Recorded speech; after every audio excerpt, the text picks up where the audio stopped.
Assalamualaikum warahmatullahi wabarakatuh.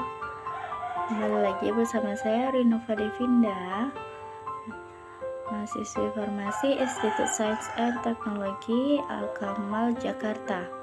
Nah, di sini saya akan melanjutkan untuk materi selanjutnya dengan mata kuliah Teknologi Sediaan Steril dengan dosen pengampu Ibu Yulis Adriana, SSI MFAM.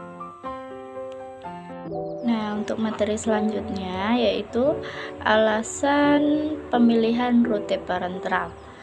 Nah, yang pertama, karena menjamin kadar obat sampai ke target. Nah, yang kedua, pemastian parameter farmakokinetik. Nah, selanjutnya, penjaminan dosis dan kepatuhan. Selanjutnya, karena alternatif untuk rute lokal atau spesifik targeting. Nah, yang selanjutnya karena kondisi pasien seperti yang kita ketahui kemarin ya sebelumnya, itu kondisi pasien yang tidak memungkinkan untuk pemberian oral atau tidak sadarkan diri. Nah, yang terakhir ketidakseimbangan cairan. Nah, untuk selanjutnya ada persyaratan parenteral. Yang pertama, sesuai dengan persyaratan kadar dan kandungan pada etiket. Nah, yang kedua, harus steril, bebas pirogen.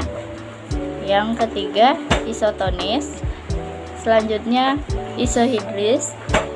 Dan selanjutnya, bebas partikel melayang dan stabil. Selanjutnya ada biofarmaseutik. Nah, apa sih biofarmaseutik itu? Nah, biofarmaseutik adalah hubungan ilmu fisika, kimia, biologi yang menyangkut obat, bentuk sediaan obat, dan absorpsi obat di dalam tubuh. Selanjutnya ada farmakokinetik parenteral.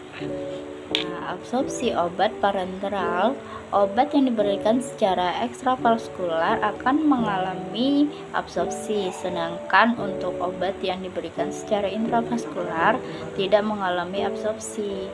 Nah, molekul obat yang diabsorpsi ini dalam bentuk utuh atau bebas, tidak berikatan dengan zat lain. Nah, dia itu utuh ke dalam darah atau peredaran sistemik.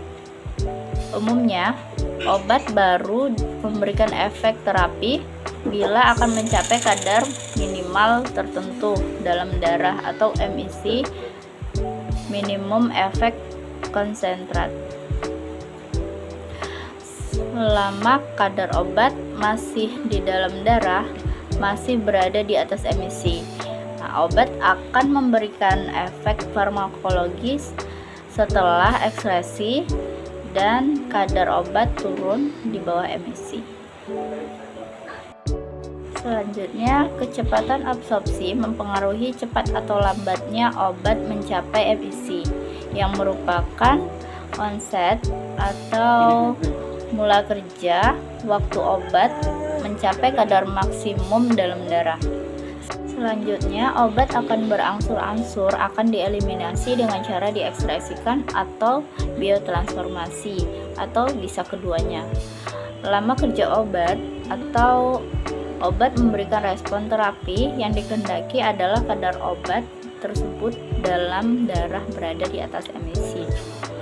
Untuk menjamin efektivitas klinik, maka perlu dipertahankan konsentrasi obat dalam darah, tetapi dalam dosis yang cukup. Nah, itu misalnya pemberian antibiotik, hormon, dan sebagainya. Oleh karena itu, dalam praktek sehari-hari ditemukan pemberian berulang misalnya 2 kali atau 3 kali sehari. Nah, kita memasuki faktor fisiologi yang dapat mempengaruhi absorpsi zat aktif sediaan parenteral untuk tersedia pada sirkulasi darah atau bioavailabilitas. Yang pertama, jumlah dan kecepatan sistem vaskularisasi serta permeabilitas kapiler darah. Dan yang kedua, aliran darah dari bagian tubuh atau area yang diinjeksikan. Untuk yang ketiga, kepadatan dan kondisi jaringan tempat injeksi. Selanjutnya yang keempat adalah suhu tubuh. Yang kelima, senyawa vas nonaktif. Yang keenam, faktor genetik. Yang ketujuh, perbedaan umur. Yang kedelapan, perbedaan jenis kelamin. Yang kesembilan, faktor patologi. Yang kesepuluh, faktor makanan. Serta yang terakhir, induksi enzim. Nah, untuk faktor fisikokimianya itu yang pertama kelarutan, yang kedua ukuran partikel, yang ketiga pengendapan zat aktif pada tempat penyuntikan, yang keempat difusi zat aktif. Nah, itulah faktor-faktornya. Faktor fisikokimia yang dapat mempengaruhi absorpsi zat aktif sediaan parenteral. Selanjutnya, metabolisme obat parenteral. Proses metabolisme obat di dalam tubuh melibatkan proses biotransformasi obat secara kimiawi. Hal ini terjadi dalam lingkungan biologis. Sebagian besar reaksi metabolisme merubah obat menjadi bentuk metabolit yang lebih larut dalam air dan siap diekspresikan melalui ginjal. Nah, tempat utamanya itu adalah metabolisme di dalam hati. Namun dapat juga terjadi di ginjal dan jaringan otot. Nah, faktor-faktor yang mempengaruhi kecepatan metabolisme obat itu sendiri, yang pertama itu yang pasti dari genetik, yang kedua faktor umur, lingkungan, dan penyakit yang diderita. Nah, untuk distribusi obat parenteral, pada pemberian secara intravena, molekul obat langsung masuk ke dalam peredaran darah. Namun bila pemberian secara intramuskular atau subkutan, molekul obat bercampur dengan cairan tubuh atau jaringannya, lalu masuk ke dalam peredaran darah dan kemudian didistribusikan ke jaringan tempat yang bekerja.